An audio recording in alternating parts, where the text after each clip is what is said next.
మోక్షం అనేది ఎలాగనేది, మోక్షం కావాలని నేను ఆధ్యాత్మిక సంస్థలన్నీ తిరిగాను. అమ్మ ద్వారా నాకు దీక్ష దొరికింది. శక్తిపాత మహాయోగిని మన మహాలక్ష్మి గారు. ఈ శక్తిపాతం ఏంటంటే మన మోక్షం పొందడానికి ఈజీ అయిన మార్గం శక్తిపాతం. ఈ శక్తిపాతాన్ని అమ్మ మాటల ద్వారా ఎలాగ తీసుకోవాలి, ఏంటి, శక్తిపాతం అంటే ఏంటి, అమ్మ మాటల ద్వారా తీసుకున్నాము. మహాయోగిని మహాలక్ష్మి గారికి మనం స్వాగతిస్తూ చప్పట్ల ద్వారా స్వాగతిస్తాం.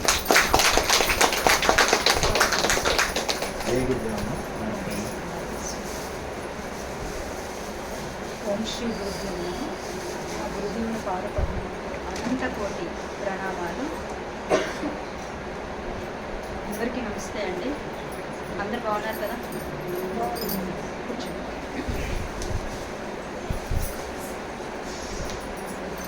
ఏ ఒక్క వ్యక్తికైనా, ఏ మానవుడికైనా సరే ఏం కావాలండి? ఒక 5 నిమిషాలు అయితే క్వశ్చన్ చేసి తర్వాత నేను మాట్లాడుతున్నాను. ఏం కావాలి ఎవరికైనా?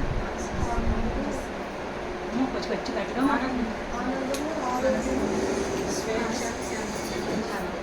ఎవరికైనా ఫస్ట్ ఆన్సర్ అయితే ఆనందమే కదా. ఏం చేస్తే శాశ్వత ఆనందం వస్తుందో దాన్నే మోక్షము అంటారు. మోక్షం అంటే ఏంటండి? పదం ఎప్పుడైనా విన్నారు కదా? మోక్షం అంటే విడుదల. దేని నుంచి విడుదల? మన ప్రారంభాల నుంచి, మన సంస్కారాల నుంచి, మన బాధల నుంచి, మన దుఃఖం నుంచి. ఏం చేస్తే శాశ్వత దుఃఖం పోతుంది, ఏం చేస్తే శాశ్వత ఆనందం వస్తుంది, దాన్నే మోక్షము అంటారు. ఓకే, మనం ఏ లోకానికి వెళ్ళినా ఒక 2 నిమిషాలు మోక్షం గురించి మాట్లాడి సర్వశక్తిపాతం అంటే ఏంటి, ఏం జరుగుతుందో చెప్పుకుందాము. ఎందుకంటే కొంచెం లాస్ట్ టైం వచ్చినలోనే కొంత కొత్త వాళ్ళు ఉన్నట్టున్నారు. ఏ లోకంకి వెళ్ళినా, ఎక్కడికి వెళ్ళినా, ఏం చేసినా, ఏ మతమైనా, ఏ దేశమైనా, ఏ విశ్వమైనా ఎవరైనా కోరుకునేది పరమాత్ముడి యొక్క సాన్నిధ్యం. మన లోపల ఉన్నది ఎవరండి? మరి మన పరమాత్ముడైనా మనం ఎందుకు పరమాత్మ ప్రయత్నం చేయాలి? నా పేరు మహాలక్ష్మి, నన్ను నేను కలుసుకోవడానికి ప్రయత్నం చేస్తానా? దాన్ని ఏమంటారు మీరు? అదేంటండి, మీకు తెలుసు కదా, మీరు ఎలా వెళ్తాను అంటారా? కొంచెం నవ్వండి అంటారు కదా. అంటే మనలో ఉన్న పరమాత్ముడిని పరిచయం చేసుకోవడమే, మనలో ఉన్న పరమాత్మ స్వరూపాన్ని ఏదైతే స్థితి ఉందో, స్థాయి ఉందో, తత్వం ఉందో, రూపం ఉందో, దానిని మనం పరిచయం చేసుకొని మనం ఆ స్థితిలో ఉండడమే మోక్ష స్థితి. ముందు మోక్ష స్థితికి వెళ్ళాక మనకి మోక్షం అనేది పొందుతాం. మరి మోక్ష స్థితికి వెళ్ళకుండా, మోక్షం పొందకుండా మనకి ఏం అడ్డం వస్తాయండి? మనకి ఇబ్బంది పెట్టేది ఏమైనా ఉందా లేదా? కొంచెం మాట్లాడితే గట్టిగా మాట్లాడండి. కొంతవరకు బాగానే చెప్పారు. అన్నిటికి మించి ఇంకొక మాట చెప్పుకోవాలి. అన్నిటికీ ఇబ్బంది పెట్టేది ఏంటండి?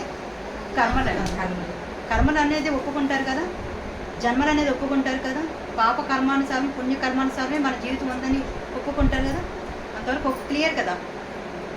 మనం ఏ భగవంతుడికి స్తోత్రం చేసినా, భజన చేసినా, పూజ చేసినా, జపించినా, ఏ యజ్ఞ యాగాలు చేసినా, పురాణ కాలక్షేపం చేసినా, ప్రార్థన చేసినా, ఏం చేసినా దేనికోసం చేస్తామండి? అంటే మనకు కొంచెం కోరికలు ఉన్నాయని చేస్తామండి. అది కాకుండా లాస్ట్ ఒకటి కోరుకుంటాం కదా. ఏం కోరుకుంటారు? కోరుకుంటున్నారు కదా, అందుకే వచ్చారు, లేకపోతే రాదు. సో ఫస్ట్ కోరుకోండి. రేపటి నుంచి, ఇప్పటి నుంచి, రేపు మళ్ళీ పోస్ట్ పోన్ లేదు, ఇప్పటి నుంచి ఫస్ట్ ఏం కోరుకుంటారు? మోక్షం కోరుకున్న తర్వాత కోరికలు కోరాలా, కోరకూడదా? కోరకూడదు. ఎందుకు కోరకూడదంటే మోక్షం వేరు, కోరికలు వేరు కాబట్టి. సరే, మనకి ఇంతకీ కోరికలు ఎందుకు వస్తున్నాయి? కోరికలు రావు మీకు ఎవరికి? మంచిగా అనుకుంటున్నా వస్తాయి కదా కోరికలు.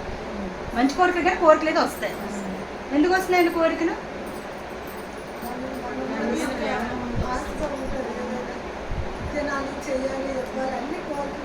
పెద్ద లిస్ట్ చెప్తున్నారు, ఈవినింగ్ అయిపోతుంది మనకి. కోరికలు అనేవి మన ప్రారంధానుసారమే, సంస్కారానుసారమే మనకి ఇప్పుడున్న పాప పుణ్యాన్ని బట్టి కలుగుతాయి. మనకి అనారోగ్యం ఉందనుకోండి, ఆరోగ్యం కావాలనిపిస్తుంది. డబ్బులు లేవనుకోండి, అది కావాలనిపిస్తుంది. ఈ రెండింటికి కారణాలు మాత్రం గత జన్మల్లో ఉన్న మన కర్మలే. దీని గురించి గతంలో చెప్పింది మళ్ళీ ఒక్కసారి నేను కొంచెం డీటెయిల్గా చెప్తాను. సృష్టిలో ఏ లోకమైనా ఏ విశ్వమైనా ఎక్కడికి వెళ్ళినా ఎవరైనా ఏ దేవతలైనా ఏ ఋషులైనా ఏ మతమైనా ఎవరైనా కోరుకునేది ఇందాక చెప్పుకున్నదే ఏంటది మోక్షం. మోక్షం కావాలి అంటే కర్మలు ఉండకూడదు. మరి కర్మలు ఎప్పుడు వచ్చాయి, ఎక్కడి నుంచి వచ్చాయి? అదే అదే ఒక్క నుంచి వచ్చారు. మరి ఎప్పుడు స్టార్ట్ అయ్యా? ముందు జన్మలో ఎలా స్టార్ట్ అయ్యాయి? ఓకే, ఫస్ట్ కర్మలు జరగక ముందు కర్మకారకాలు తెలుసా అండి? కర్మ పదం విన్నారు, కారణం విన్నారా? కారకం కారణం పదాలు విన్నారా? విన్నారండి? చెప్పండి. అయితే ఈ క్వశ్చన్ అడుగుతున్నాను కూడా చెప్పలేదు. మనకి ఒకరిని తిట్టే యోగమో లేకపోతే మనల్ని ఎవరు తిట్టినప్పుడు బాధపడేది ఏదైనా ఒక కర్మ ఉందనుకోండి, మనకు బాధపడే ఒక కారణం అంటే ఒక గుణము ఒక వాసన ఉండాలి. లేకుండా మనకు వస్తుందా? రాదు కదా. కృష్ణుడికి ఎవరైనా తిడితే ఆయన బాధ వస్తుందా? ఎందుకు? ఆయన దగ్గర ఆ వాసన లేదు కాబట్టి. మనకు బోల్డ్ ఉంది, ఉందా లేదా? దాన్ని క్లీన్ చేయాలి, అవునా? దాన్ని సింపుల్ పని ఏం చేయాలంటే మన కర్మకి ఉన్న అనేక జన్మల నుంచి ఉన్న అనేక కర్మలకి అన్ని కర్మలు కరిగించుకోకునే పని చాలా కష్టమా కాదా? మీరు ఊహించండి, మనకి ఎన్ని కర్మలు ఉండుంటాయో. ఓకే, ఎంతో కొంత ఎన్ని ఉండొచ్చు? 10, 100, 1000, 1,00,000 కోటాను కోటి. ఈ జన్మలో వచ్చిన 1000, 10,000 కర్మలకి మనం అతలాకుతలం అయిపోతున్నాం. సో ఎన్ని కర్మలు లైన్గా మనం అనుభవిస్తూ ఒక్కొక్క కర్మను కరిగించుకుంటాం అనుకుందాం. ఎప్పటి నుంచి నిరంతర భజన భక్తు ఆధ్యాత్మిక సేవ నిరంతర భగవంతుని స్మరణ చేసి ఒకవేళ కర్మను కరిగించుకుంటే ఎంతకాలం పట్టవచ్చు? ఓకే, ఏమైనా అందుతుందా మీకు ఏమైనా? మరి దీనికి మనకి ఏం కావాలి? అంత గుట్టలో ఉన్న కర్మని మనం అనుభవించకుండానో లేకపోతే త్వరగా దాన్ని అనుభవించే శక్తిగానో లేకపోతే తక్కువ స్థాయిలోనో అదొక్క చిన్న అవకాశం ఉందా లేదా? ఈ విషయం తర్వాత మాట్లాడుకుందాం. ఇందాక నేను మీకు ఏం చెప్పాను? కర్మ కారకలు ఎక్కడ వాసన పుట్టుకతో గుణాలు ఏదో అంటారు కదా, ఏంటది? వచ్చిన గుణం పుట్టుకతో కానీ పోదా అంటారా? విన్నారా ఎప్పుడైనా?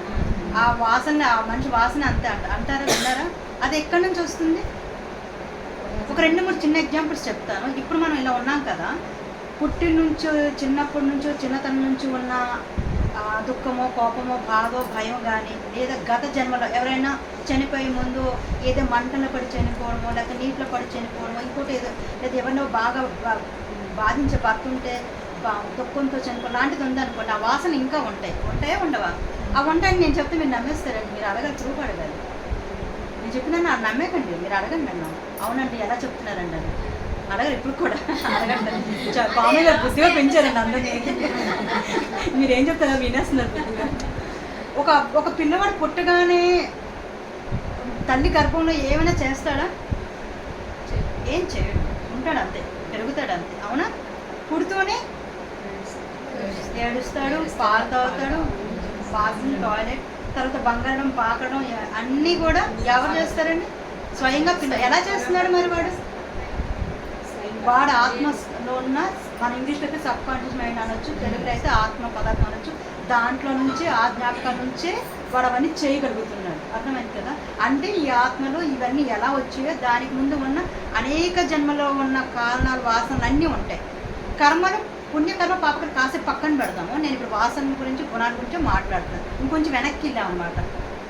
మనకి ఇప్పుడు మోక్షం కావాలి, మన దగ్గర గుట్ల కర్మలు ఉన్నాయి, దాని వెనక కర్మలు అనేక జన్మలు ఎత్తాం, దానికి కర్మకు కారకాలైన వాసన గుణాల గురించి మనం మాట్లాడుతున్నాం. ఓకేనా? నేను స్టెప్ వెనక్కి ఏమైనా అర్థం అవ్వకపోతే అలా వెళ్ళిపోకండి, అడగండి. నేను ఒకసారి జంప్ చేసేస్తుంటాను టాపిక్స్. సో ఇక్కడ మనకి ఎలా వస్తున్నాయి ఆ వాసన ఆ గుణం అనేది ఎక్కడి నుంచి వచ్చింది? మీరు నన్ను అడగలేదు, నేను మళ్ళీ చెప్పేస్తాను.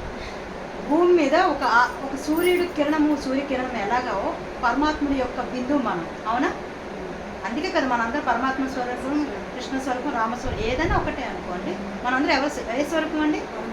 పరమాత్మ స్వరూపం. మైక్ అవసరమా? లేదు కదా, బాగానే ఉంది కదా.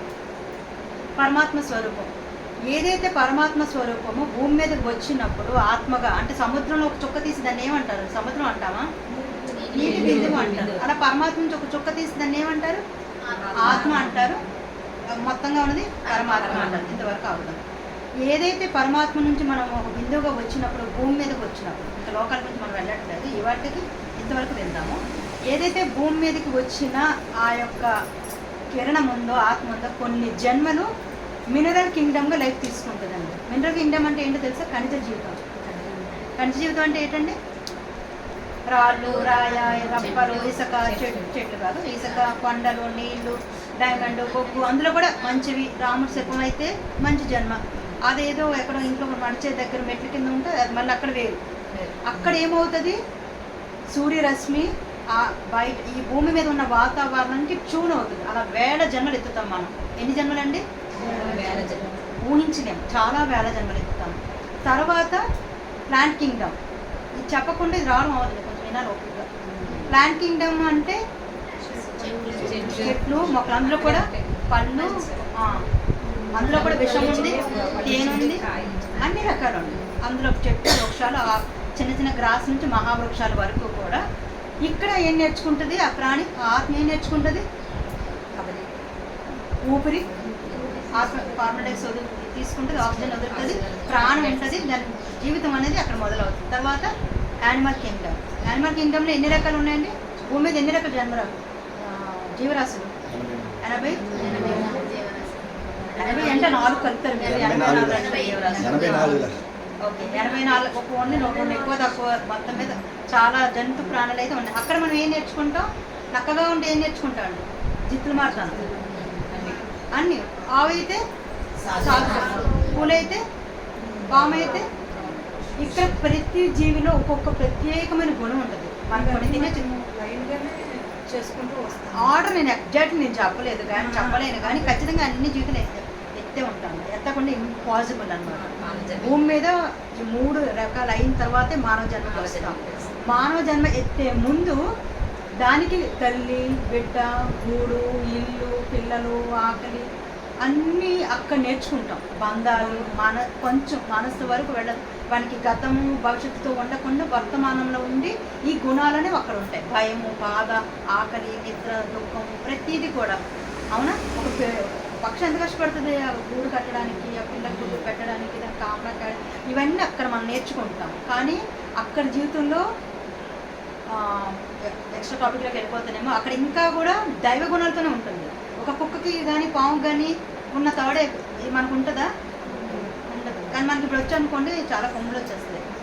నాకు ముందే కనబడిపోతాయండి, తెలిసిపోతాయి అన్నాడు. ఏముంది మన కుక్కగా వాటికి కూడా, ఒక ఆవుకి, పాముకి, జంతువులకి, పక్షులకి తెలుస్తుంది కదా భూకంపంకి ముందు అవుతుంది. ఓకే, ఆ టాపిక్లో వెళ్ళను, ఇలా మళ్ళీ వెనక్కి వచ్చేద్దాం. నేను వెళ్ళిన మీరు వెనక్కి రావుతా ఉన్నాను. ఇప్పుడు ఏంటంటే మనకి మానవ జన్మలో ముందు మనం అన్ని గుణాలు నేర్చుకుంటాం. అక్కడ నేర్చుకుంటామండి. కోపం, దుఃఖం, భయం, బాధ, వెంటాడడం, చంపడం, పరిగెత్తడం, బతకడం నేర్చుకోవటం, ప్రతి గుణం అక్కడ నేర్చుకుంటాం.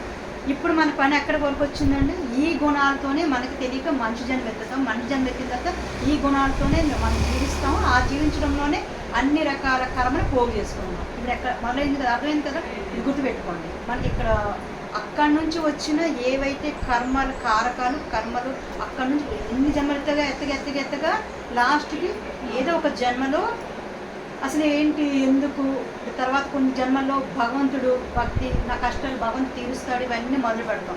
ఇవి ఎత్తగా మీరు అంత దిగలు పడిపోయారండి. జన్మలు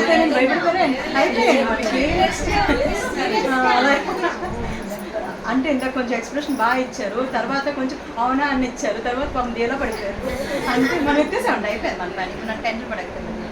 సో మనం గుడ్ న్యూస్ చెప్తాను మీకు. సో ఇన్ని జన్మల్లో మనకి తెలియకుండా ఆ సంస్కారాల గుణాలతో అనేక కోట్ల కర్మల్ని పోగు చేసుకున్నాం. పోగు చేయడం అయిపోయింది. ఇంతవరకు మనం జర్నీ నడిచిపోయింది. ఇప్పుడు మనకి ఏం కావాలి? తెలిసి తెలియక చేసిన కర్మల నుంచి మనము బయటపడాలి కదా. ఎప్పుడైతే బయటపడే అర్హత మనకు వస్తుందో, స్టార్ట్ అవుతుందో, అప్పుడే మనకు భగవంతుడు, భక్తి, పూజన అందరూ చూడండి. ఒక రోజులో ఎంతసేపు భజన చేస్తారు, స్తోత్రం చదువుతారు. మనం ఏం చదువుతామండి? ఏ రోజు ఏ దేవుడికి మనం సాటిస్ఫై చేసేప్పుడు సరిపోతుంది. శుక్రవారం ఏంటి, సోమవారం ఏంటి, మనకు ఉన్నాయి కదండి. ఎంత శ్రావణ మాసం వస్తే శ్రావణ మాసం 1 మంత్ బిజీ, ముందు నెల బిజీ. శ్రావణ మాసం, కార్తీక మాసం ఆ మంత్ బిజీ, ముందు బిజీ. అందరికీ అయ్యే టైం కూడా మనకు ఉంటుంది. ఎందుకంటే మీకు ఆ భగవంతుని వైపు అట్రాక్షన్ మొదలైపోయింది. ఎక్కడైతే మనం ఇది మన ఇల్లు కాదు, ఇది మనం కాదు, భగవంతుని చేరుకునే సమయం మనం ఆసన్నమైనప్పుడు, పరమాత్మను ఐక్యం అయ్యే ఆసనం అయ్యే అంటే గంటలు కాదు సుమా. కోర్స్ మీకు అవకాశం ఉంటే చేయవచ్చు. ఎప్పుడైతే చివరిగా మనకు ఆ పుణ్యకర్మ అకౌంట్ ఎక్కువయ్యి ప్రారంభాలు కొంచెం నుటగా ఉన్నప్పుడు పరమాత్మను చేరుకోవాలని కోరిక మనకు కలగడం మొదలవుతుంది. అయితే మొదట పరమాత్మ చేరుకునే కోరిక రాదు, భక్తి అనేది వస్తుంది. ఏమొస్తుందండి? చిట్ట చివరిగా ఎప్పుడైతే పూర్తిగా ఏ సాధకుడు ఏదో ఒక మార్గం పూర్తి భక్తితో ఉంటాడు, ఏ గుణం లేకుండా, ఆ భక్తితోనే మనం పరమాత్మను చేరుకోవచ్చు. అవునా కదా? ఇప్పుడు ఇంతకీ నేను ఎక్కడ వచ్చాయి మనం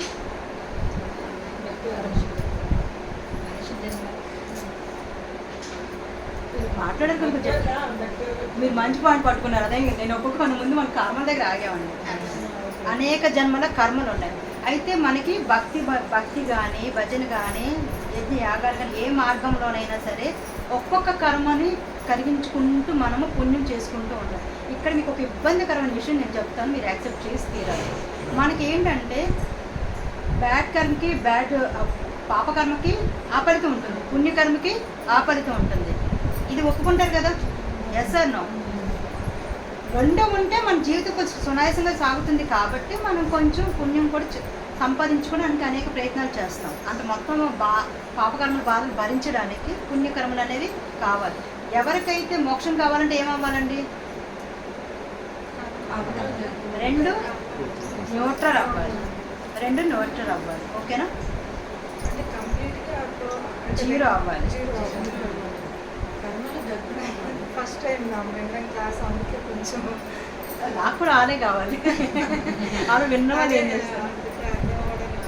అందుకే అడుగుమంటాను, మీకు అర్థమైంది కదా ఇప్పుడు వరకు? అదే అంటే కంప్లీట్గా ఏ కర్మ లేకుండా అయిపోయినప్పుడే మనం పరమాత్మలో. అందుకే కదా నేను ఇక్కడికి వచ్చింది. కామన్ గా మీకు ఎంతమంది ఇక్కడికి ఎందుకు పిలిచారు అనుకుంటున్నారు? ఊరికి పిలిచారు. ఏమంటారు? అది చెయ్యాలని మామూలుగా అయితే మనము 1,00,000 రూపాయలు అప్పు ఉందనుకోండి, కొంచెం 100-1000 సంపాదిస్తే ఎంత కొంత అప్పు అయితే తీరుతుంది. కానీ మనకి 1,00,000 కావాలంటే అయితే ఎవరైనా అప్పైనా తీర్చాలి, లేదా మనం అంతైనా సంపాదించాలి. మనకి ఏది బెస్ట్ అండి? మీరందరూ అంత మంచివాడు ఏంటండి? నేను అంత మంచిదని కాదు. నాకు ఎవరైనా తీర్చేస్తే బాగుంటుంది. మా అమ్మ, మా నాన్న, మా ఆయన ఇచ్చేస్తే అప్పు కాదండి. మా నాన్న మా అమ్మ ఇస్తే అప్పు ఎలా అవుతుందండి? నాకు మా గురువుగారు ఇచ్చారు, మీ అప్పులన్నీ నాకు ఇచ్చే అమ్మ, నేను మోక్షం ఇస్తా అన్నారు. మీకు ఎవరికైనా అలాంటి అవకాశం కావాలంటే చెప్పొచ్చు. మీరు మన యొక్క ప్రారంభాన్ని